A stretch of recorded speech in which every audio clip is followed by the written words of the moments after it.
ये सारी दुनिया मेरे पीछे है, लेकिन मैं सिर्फ आपके पीछे। একটা সময় ছিল ওর কাছে নিজের থাকার ঘরও ছিল না, আর আজ সে বলিউডের বাদশা। আজ সেই সাধারণ ছেলেটা 1000 কোটি টাকার মালিক। হ্যাঁ, আমি বলছি শাহরুখ খানের কথা। তাহলে চলুন আসুন জেনে নেওয়া যাক এই শাহরুখ খানের ব্যাপারে বিস্তারিত তথ্য।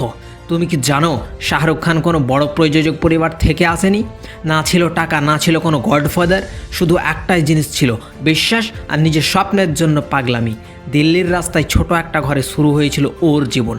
বাবা মা দুজনকে হারানোর পর এক সময় ফুটপাতে বসে রাত কাটিয়েছে শাহরুখ, কিন্তু সেই অন্ধকার রাতগুলোই ওকে শিখিয়েছিল কষ্টের ওপর রাগ নয়, বরং স্বপ্নের জন্য জেদ ধরো।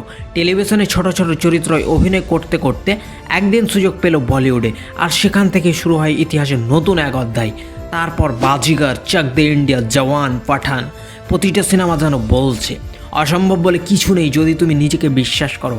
আজ শাহরুখ খানের সম্পত্তির পরিমাপ প্রায় 6000 কোটি টাকা। তবুও সে বলে, আমি গরিব ছিলাম না, আমার কাছে স্বপ্ন ছিল, আর সেটাই ছিল সবচেয়ে দামি। তাই আজ প্রশ্ন একটাই, তুমি কি সেই স্বপ্ন দেখার সাহস রাখবে? কারণ তোমার ভেতরেও লুকিয়ে আছে এক নতুন বাদশা।